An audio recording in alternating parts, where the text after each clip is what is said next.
Hello मेरे क्रांतिकारी बच्चों, कैसे हैं आप लोग। आज हम लोग लेकर आए हैं अपना चैप्टर एसिड बेस सॉल्ट और बहुत सारी चीजें हम लोग इसमें पढ़ने वाले हैं। हम लोग सबसे पहले कॉन्सेप्ट समझेंगे, ट्रिक्स देखेंगे, एनसीईआरटी के क्वेश्चंस देखेंगे, पीवाईक्यू देखेंगे और कुछ क्वेश्चंस मैं आप लोगों को देने वाला हूं बोर्ड स्पेशल। तो शुरू करते हैं जल्दी से। अगर किसी को कुछ भी नहीं आता तो वन शॉट है, पूरी चीजें मैं इसमें करवा दूंगा आप लोगों के लिए। जरा देखते हैं सबसे पहला हमारी स्लाइड। तो सबसे पहले हमारे पास आता है कि एसिड किसे कहते हैं। तो एसिड जो मीनिंग है वर्ड का, उसका मतलब होता है सोर, मतलब खट्टा। ऐसा सब्सटेंस जो कि खट्टा होता है उसको हम बोल सकते हैं एसिड। और ये एक ग्रीक वर्ड से बना है जिसको बोलते हैं एक्री, जो कि रॉबर्ट बॉयल ने दिया था। और जिस थ्योरम को या जिस चीज को मॉडिफाइड किया था उसके बाद आर्हीनियस ने। तो याद रखिएगा, एसिड बेस की जो थ्योरी है वो मॉडिफाई करी है आर्हीनियस ने। उसके बाद आता है हमारे पास इसका सोर टेस्ट होता है। जब हम लिटमस पेपर को देखते हैं तो ये ब्लू से रेड कर देता है। तो याद रखिएगा, एसिड जो होते हैं वो ब्लू से रेड कर देते हैं लिटमस पेपर को। लिटमस पेपर एक अलगी से बना पेपर होता है। याद रखिएगा, फिल्टर पेपर को अगर हम अलगी में डिप कर देते हैं, जिसको लाइचेंस बोलते हैं, तो अगर हम लाइचेंस में इसको डिप कर देते हैं, लाइचेंस एक अलगी का नाम होता है, तो जब हम इसको डिप करते हैं तो जो पेपर मिलकर आता है उसको हम लिटमस पेपर बोलते हैं। तो अगर वो ब्लू कलर का है और रेड कलर का हो जाता है तब इसका मतलब वो सब्सटेंस एसिड है, वरना बेस है। अगर रेड से ब्लू होता है तब उसका मतलब वो बेस है। कोरोसिव इन नेचर होता है, मतलब जंग आ जाती है। अगर हम बहुत दिनों तक किसी भी जगह एसिड डालते हैं तो जंग आ जाएगी या चीज सड़ जाएगी। ये H प्लस देता है ऑन डिसोसिएशन। याद रखिएगा, बड़ी इंपॉर्टेंट चीज है। जब ये डिसोसिएट होता है, मतलब जब टूटता है, तो H प्लस देता है। जरूरी नहीं कि हर वो चीज जिसके पास H लग रहा हो वो एसिड होगी। फॉर एग्जाम्पल C6H12O6, ये ग्लूकोज हमें लगता है कि इसके पास तो बहुत सारा एसिड होगा, लेकिन ये H इसके अंदर से निकलते नहीं है, इसी वजह से ये एक एसिड नहीं है। याद रखिएगा। उसके बाद आती है हमारे पास इनका जो पीएच होता है वो 7 से कम होता है। याद रखिएगा, 7 से कम। अगर 7 वैल्यू होती है तब उसको न्यूट्रल बोला जाता है। अगर पीएच पे वैल्यू 7 आएगी तो उसको न्यूट्रल बोला जाएगा। पीएच कैसे निकालते हैं आगे हम लोग देखने वाले हैं। अगर 7 से कम होता है तो एसिडिक होगा, और अगर 7 से ज्यादा होगा तो वो चीज होगी बेसिक। अगर हमारे पास 2 और 3 वैल्यू आती है और हमसे पूछा जाता है कि कौन ज्यादा एसिडिक है, तो जितनी कम वैल्यू होती है उतनी ही चीज ज्यादा एसिडिक होती है। और जितनी ज्यादा वैल्यू होगी, अगर हमसे 8 और 9 में पूछा जाएगा कि कौन ज्यादा बेसिक है, तो 9 वाली चीज ज्यादा बेसिक हो जाएगी। उसके बाद ये H2 गैस निकालता है जब ये मेटल से रिएक्ट होता है। याद रखिएगा, जितने भी एसिड्स होते हैं सिवाय HNO3 के, बड़ी इंपॉर्टेंट चीज है, मैंने लास्ट में इसका क्वेश्चंस डाल दिए हैं, तो आप लोग जरूर करिएगा ये वाला क्वेश्चन। HNO3 के अलावा जितने भी एसिड होते हैं वो H2 देते हैं मेटल से रिएक्ट होकर। ये इलेक्ट्रोलाइट होते हैं, मतलब इलेक्ट्रिसिटी कंडक्ट कर सकते हैं। जितने भी एसिड्स होते हैं वो इलेक्ट्रिसिटी कंडक्ट कर सकते हैं, लेकिन अपनी एक्वस फॉर्म में। एक्वस फॉर्म का मतलब होता है जब पानी के साथ वो मिक्स होंगे तभी H प्लस देते हैं। और ये कॉज कर सकते हैं बर्न स्किन पे। मतलब ये हुआ कि अगर हम इसको अपने हाथ पे डाल लेते हैं तो हमारी स्किन जल सकती है। तो याद रखिएगा, यहां हमने एक पॉइंट लिखा है कि एसिड जो होते हैं वो कम एसिडिक हो जाते हैं अगर हम उसके साथ किसी बेस को मिक्स कर दें। आगे बढ़ते हैं, जरा बहुत इंपॉर्टेंट आता है हमारे पास क्लासिफिकेशन। अगर हम सोर्स के अकॉर्डिंग देखें तो ऑर्गेनिक और इनऑर्गेनिक होते हैं। ऑर्गेनिक कहते हैं जो कि प्लांट्स या एनिमल से मिलकर बन रहे हैं। इनऑर्गेनिक होते हैं जो रॉक और मिनरल से होते हैं। ये जितने भी होते हैं ये स्ट्रॉन्ग होते हैं। स्ट्रॉन्ग एसिड्स कहेंगे उनको विच इजीली गिव H प्लस, जो बहुत आसानी से H प्लस दे देते हैं उनको हम स्ट्रॉन्ग एसिड बोलेंगे। जो नहीं देते आसानी से, डिसोसिएट नहीं होते, उनको हम वीक एसिड्स बोलते हैं। अगर हम बेसिसिटी के अकॉर्डिंग बात करें तो मोनो होता है जिसमें एक ही हाइड्रोजन होगा, 2 हाइड्रोजन निकल सकते होंगे और 3 हाइड्रोजन निकल सकते होंगे। कंसंट्रेटेड कहते हैं जिसमें बहुत ज्यादा एसिड होता है, और कम पानी होता है। डाइल्यूट कहते हैं पतले को जिसमें पानी ज्यादा होगा और एसिड कम होगा। On based on ionisation, ionisation मतलब इनका ब्रेक होना, आयोनाइजेशन का मतलब होता है ब्रेक होना, मतलब H और अगर हम Cl देखते हैं तो H प्लस और Cl माइनस, तो ये जो हुआ है इसी को बोलते हैं आयोनाइजेशन। तो स्ट्रॉन्ग और वीक, अगर बहुत आसानी से आयोनाइजेशन हो जाएगा तो उसको बोलेंगे स्ट्रॉन्ग, और अगर नहीं होगा आसानी से तब उसको बोलते हैं वीक। याद रखिएगा, बड़ा इंपॉर्टेंट कॉन्सेप्ट है। नेक्स्ट आता है हमारे पास रिएक्शन।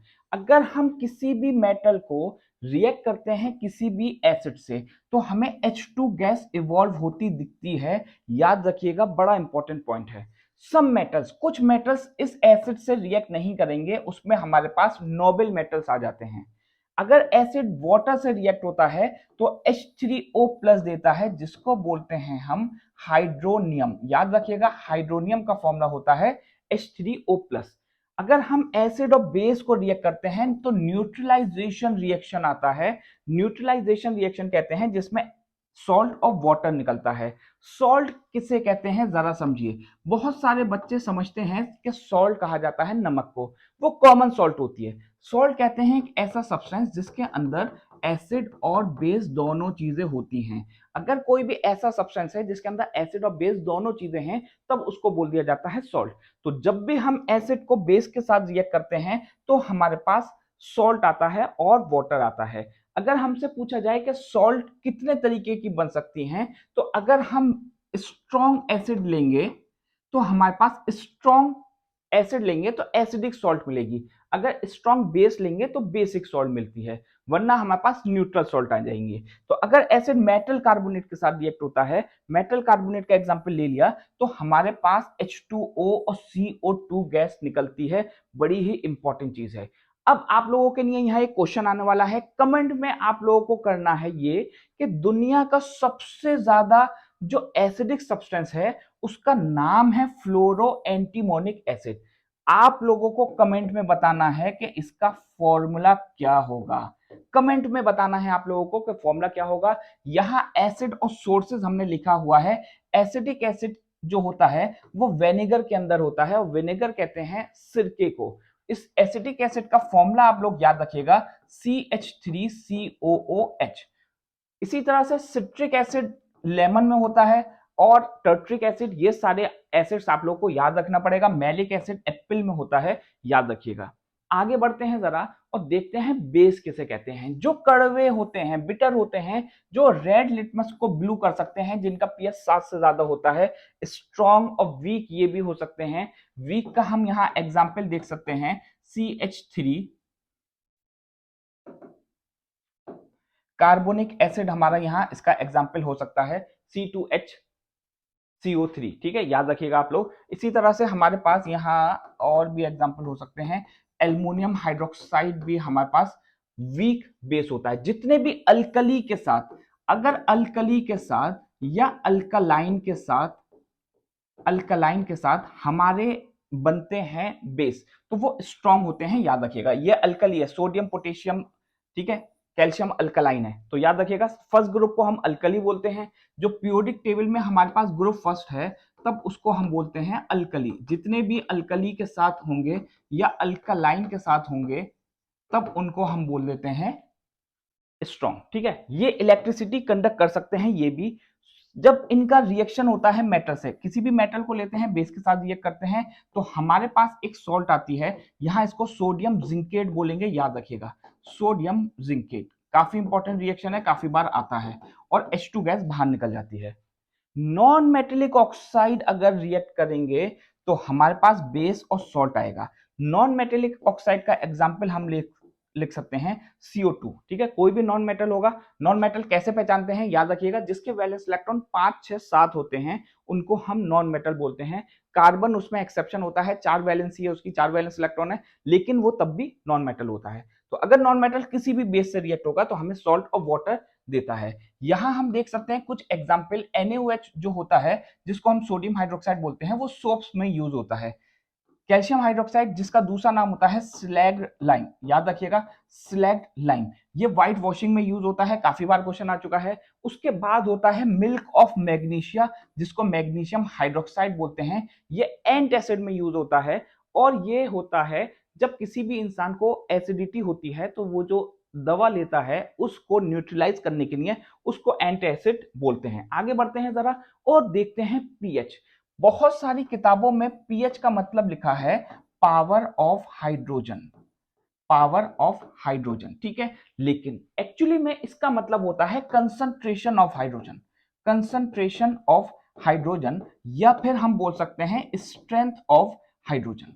अब हमें हाइड्रोजन की स्ट्रेंथ निकालने के लिए फॉर्मूला जो होता है पीएच, वो होता है negative log of hydrogen ion. यहां हम देखते हैं इसकी एक वीडियो पीएच की अलग से मैंने बनाई हुई है और आप लोगों को मैं डिस्क्रिप्शन में दे दूंगा वीडियो को। तो पीएच जो होता है वो माइनस का लॉग एच प्लस, अब एच प्लस की वैल्यू यहां दे रखी है हमें 10 की पावर -3, तो इसको 10 की पावर -3 करेंगे। लॉग को सॉल्व करने के लिए मैं आप लोगों को 2 वीडियोस डाल दूंगा, लॉग को कैसे सॉल्व करते हैं और पीएच कैसे सॉल्व करते हैं, दोनों की वीडियो में डाल दूंगा। सिर्फ पीएच मैंने आप लोगों को इस वीडियो में नहीं बताया है, उसके अलावा सारी चीजें मैंने बहुत एक्सप्लेनेशन के साथ लिखी हुई हैं, ठीक है। ये फॉर्मूला याद रखिएगा, काफी बार ये क्वेश्चन डायरेक्ट भी पूछा जा सकता है। तो आगे बढ़ते हैं जरा, यहां हम देखते हैं पीएच अलग अलग चीजों का। ये टेबल आप लोग याद रखिएगा, अपने नोटबुक में लिख लीजिएगा याद से। इंडिकेटर कहते हैं ऐसा सब्सटेंस, इंडिकेटर कहते हैं एक ऐसा सब्सटेंस जो कि हमें बताएगा कि वो चीज जो सब्सटेंस हम लोग देख रहे हैं वो एसिडिक है या बेसिक है। तो सबसे पहला नेचुरल होता है लिटमस, टर्मरिक और रेड कैबेज। इसी तरह से ऑल्फैक्टरी कहते हैं जिसकी स्मेल चेंज हो जाती है जब हम एसिड या बेस में उसको यूज करते हैं। जो विजुअली चैलेंज लोग होते हैं, मतलब जिनकी आंखें खराब हो गई हैं, तो जिनको दिखता नहीं है, उनके लिए ऑल्फैक्टरी इंडिकेटर यूज किया जाता है। सिंथेटिक इंडिकेटर्स में मिथाइल ऑरेंज और फिनोक्थिलीन हमारा होता है। अब ये किस तरह से अपने कलर चेंज करेंगे, किस तरह से अपने टेस्ट चेंज करेंगे, वो देखते हैं जरा इस टेबल से। अगर हमारे पास रेड लिटमस पेपर है तो इसका ओरिजिनल कलर होता है रेड। अगर हमने उसको एसिड में डाल दिया, मान लीजिए कि हमारे पास ये एक एसिड था और हमने इसमें रेड लिटमस पेपर डाला, तो रेड लिटमस पेपर कुछ चेंज नहीं होगा, लेकिन अगर ये सब्सटेंस बेस हुआ तो वो ब्लू कलर का हो जाएगा। इसी तरह से अगर हम टर्मरिक का कलर ओरिजिनल देखें तो येलो होता है, एसिड में उसको कोई बदलाव नहीं होता, लेकिन बेस में वो रेडिश ब्राउन हो जाता है। तो ये सारी चीज आप लोग याद रखिएगा। यहां स्मेल वेनिश हो जा रही है, मतलब स्मेल उसकी खत्म हो जाती है। अगर हम अनियन लेते हैं तो अगर हम एसिड में उसको डालेंगे तो कोई चेंज नहीं होगा, लेकिन बेस में उसकी जो स्मेल होती है अनियन की वो खत्म हो जाती है। तो आगे बढ़ते हैं जरा और सॉल्ट देखते हैं। अभी मैंने आप लोगों को बताया था कि सॉल्ट किसे कहते हैं, एसिड और बेस जब मिल जाते हैं तो उसको सॉल्ट बोला जाता है। यहाँ नाइट्रेट फैमिली के जो सॉल्ट्स हैं वो लिखे हुए हैं, sodium nitrate, potassium nitrate, copper nitrate, strontium nitrate. यहां मैंने लिख दिया है स्ट्रोंशियम क्योंकि बहुत सारे लोगों को इसका नाम नहीं पता होता, ये एसआर स्ट्रोंशियम होता है। कार्बोनेट फैमिली के यहाँ हैं, सल्फेट फैमिली के magnesium sulphate, calcium sulphate, copper sulphate. इसी तरह से यहाँ क्लोराइड फैमिली है, क्लोराइड का मतलब सारे Cl आएंगे, नाइट्रेट का मतलब यहाँ सारे नाइट्रेट आएंगे, SO4 में SO4 आ जाएंगे। इसी तरह से कार्बोनेट में सारे कार्बोनेट वाले आ जाएंगे। तो सॉल्ट्स के लिए हमें याद रखना पड़ेगा कि क्या होती हैं। अब हम जरा देखते हैं बड़ा ही इंपॉर्टेंट, बहुत बार जो क्वेश्चन बनता है बोर्ड में वो यहीं से बनता है कि हमें प्रिपरेशन करके दिखाना होता है किसी भी एक सॉल्ट का। तो सबसे पहले हम सॉल्ट देखते हैं सोडियम क्लोराइड, जिसको हम कॉमन सॉल्ट भी बोलते हैं, जिसको हम सी वाटर से ऑब्टेन कर सकते हैं। अगर हम एसिड मतलब HCl और सोडियम हाइड्रोक्साइड का इस्तेमाल करेंगे तो हमें NaCl और H2O मिल जाएगा, जिसको हम ब्राइन बोलते हैं। याद रखिएगा, अगर हम सोडियम क्लोराइड का पानी के साथ मिक्सचर करते हैं तो उस सॉल्यूशन को हम ब्राइन बोल देते हैं। अगर हम कास्टिक सोडा बनाना चाहते हैं तो NaCl, मतलब जो हमने यहाँ NaCl लिया था वो उसको H2O के साथ इलेक्ट्रिसिटी कंडक्ट करते हैं, तो हमें कैथोड और एनोड इस तरह से हमारे पास एपरेटस होगा। तो ये एनोड और कैथोड पे यहां डिपोजिशन हो जाएगा। तो एनोड और कैथोड याद रखिएगा हमेशा, ये कैथोड होती है, ये एनोड होती है। तो यहाँ कैथोड पे हमें क्या मिलेगा, यहाँ हमें NaOH मिलेगा और ये मिलेगा हमें Cl, मतलब क्लोरीन हमें अलग दूसरी इलेक्ट्रोड पे मिलेगा। उसके बाद आता है कास्टिक सोडा को हम क्लोर अल्कली प्रोसेस से ऑब्टेन करते हैं। इसी प्रोसेस को हम क्लोर अल्कली मेथड बोलते हैं।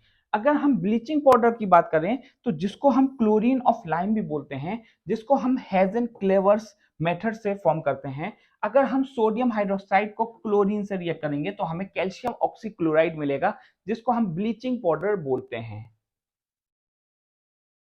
बेकिंग सोडा का प्रिपरेशन आप लोग यहां याद रखिएगा। अगर हम सोडियम कार्बोनेट कैल्शियम कार्बोनेट को रिएक्ट करते हैं तो हमें यहां एक गैस मिलती है CO2। हमें लाइन मिला, CO2 का हमें यहां इस्तेमाल करना पड़ता है NaCl अमोनिया और वाटर के साथ। तो हमें यहां मिलता है सोडियम बाइकार्बोनेट, जिसको हीट करने पे हमें मिलता है सोडियम कार्बोनेट। ये पूरा आप लोगों को प्रिपरेशन याद रखना पड़ेगा, ये काफी इंपॉर्टेंट है। यहां तक कर सकते हैं। अगर वॉशिंग सोडा का पूछा जाएगा तो हमें ये एक स्टेप और करना पड़ेगा। प्लास्टर ऑफ पेरिस को करने के लिए ये वाली इक्वेशन आप लोग याद रखिएगा। ऊपर वाला मैंने लिख दिया है, बहुत सारी किताबों में ये दिया हुआ है, लेकिन आप लोग इस वाली इक्वेशन को मत याद रखिएगा और आप लोग इस वाले को याद करिएगा। अगर हम कैल्शियम सल्फेट डेकाहाइड्रेट, इसका मतलब डेका है, तो डेकाहाइड्रेट को जब हम हीट करते हैं और हीट करेंगे हम तकरीबन 100 डिग्री सेल्सियस से 120 डिग्री सेल्सियस तक, तो हमारे पास ये मिलेगा हमें, और इसी को बोलते हैं POP, जिसका दूसरा नाम होता है कैल्शियम सल्फेट हेमीहाइड्रेट। हेमी का मतलब होता है हाफ, और हमें 1/3/2 वाटर के मॉलिक्यूल्स भी मिलेंगे। आगे बढ़ते हैं जरा और देखते हैं एनसीईआरटी के क्वेश्चंस, काफी इंपॉर्टेंट हैं। पहला क्वेश्चन है कि क्यों कर्ड को ब्रास के और कॉपर के वेसल में नहीं रखा जाता। क्योंकि कर्ड जो होता है उसके अंदर होता है एसिड, और ये एसिड इस कॉपर या ब्रास के साथ रिएक्ट हो सकता है, जो कि एक पॉइजनस सब्सटेंस बन जाता है। इसी वजह से हम कर्ड को नहीं रखते कॉपर और ब्रास में। व्हाट हैपेंस, ये वाला रिएक्शन आप लोग याद रखिएगा। ये कह रहे हैं क्यों, तीसरे क्वेश्चन में, कि क्यों ये एसिडिक बिहेवियर शो करते हैं। तो ये इसलिए करते हैं क्योंकि HCl जब रिएक्ट होता है तो H प्लस और Cl माइनस देता है। जब भी कोई चीज H प्लस दे सकती होगी तो उसको हम एसिड बोल सकते हैं। वाई डस ड्राई HCl क्यों कलर चेंज नहीं करता ड्राई लिटमस पेपर का? क्योंकि जो ड्राई HCl होगा वो हमारे पास H प्लस नहीं देता। अभी मैंने बताया जो चीज H प्लस नहीं देगी ये कंडीशन नहीं बनती, क्योंकि वो ड्राई है। एक्वस फॉर्म में ही हमें H प्लस मिलता है। Name the sodium compound, sodium compound बताना है जो कि वाटर को सॉफ्ट करने के लिए यूज होता है। तो याद रखिएगा वाटर को सॉफ्ट करने का मतलब क्या होता है। एक्चुअली में पानी हमारे पास दो तरीके का होता है। तो हमारे पास जो वाटर होगा वो दो तरीके का होगा। एक होता है वो जिसमें झाग बहुत आसानी से बन जाएंगे जब हम सोप से रिएक्ट करेंगे, उसको बोलते हैं सॉफ्ट वाटर। जिसमें पानी में झाग नहीं बनते सोप मिक्स करने पर, उसको बोलते हैं हार्ड वाटर। हार्ड वाटर जो होता है वो कैल्शियम और मैग्नीशियम की सॉल्ट की वजह से होता है, और ये दो तरीके का होता है। एक होता है परमानेंट हार्डनेस और दूसरी होती है टेम्परेरी हार्डनेस। टेम्परेरी हार्डनेस जो होती है, टेम्परेरी हार्डनेस ये होती है हमारे पास बाइकार्बोनेट्स की वजह से। मतलब अगर कैल्शियम और मैग्नीशियम के बाइकार्बोनेट्स होंगे तो टेम्परेरी हार्डनेस होती है, और परमानेंट हार्डनेस होती है जब क्लोराइड या सल्फेट्स होंगे।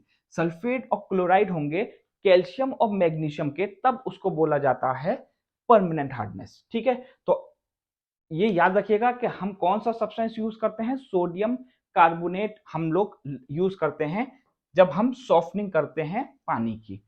एंटासिड, ये एक स्टार बना के पॉइंट है, आप लोग याद रखिएगा। Which of the following is not base, इनमें से कौन सा बेस नहीं है, ये आप लोग को कमेंट में बताना है कि इसका आंसर क्या होगा। कमेंट में मैं चेक करूंगा कि आप लोगों में से कितने लोग सचमुच में इसको पढ़ रहे हैं। तो याद रखिएगा कि आप लोग को कमेंट में बताना है। यहां मैंने एक रिएक्शन लिखा, बहुत इंपॉर्टेंट चीज है। मैंने आप लोगों को बताया था कि नाइट्रिक एसिड एक ऐसा केमिकल है, नाइट्रिक एसिड एक ऐसा एसिड है जो कि मेटल के साथ रिएक्ट करके H2 नहीं देता है, तो ये देता है ऑक्साइड ऑफ नाइट्रोजन और वाटर और सॉल्ट। याद रखिएगा, बड़ी इंपॉर्टेंट चीज है। अगर हम HNO3 को मैग्नीशियम और मैग्नीज से रिएक्ट करेंगे, मैग्नीज से रिएक्ट करेंगे, तब हम ये कह सकते हैं कि ये रिएक्शन H2 होगा, मतलब और किसी भी मेटल के साथ HNO3 नहीं देता H2, सिर्फ मैग्नीशियम और मैग्नीज के साथ देगा। ऐसा क्यों होता है? क्योंकि HNO3 is very good oxidising agent होता है, इस वजह से ये ऑक्सीजन को बाहर निकाल देता है। ये क्वेश्चन आप लोगों के लिए फिर से एक आ गया है कमेंट में, क्वेश्चन नंबर आप लोग 3 क्वेश्चन आप लोगों के कमेंट में है। तो ये preparation of salts and uses बहुत इंपॉर्टेंट है, पढ़ लीजिएगा इसको। इंडिकेटर और उनके टाइप्स मैंने करवा दिया है, आप लोग को सिर्फ पढ़ना है। वीडियो आप लोगों को कैसी लगी और कौन से चैप्टर का आप लोग चाहते हैं कि इस तरह का वन शॉट बना दिया जाए, आप लोग कमेंट में मुझे जरूर बताइएगा। Thank you.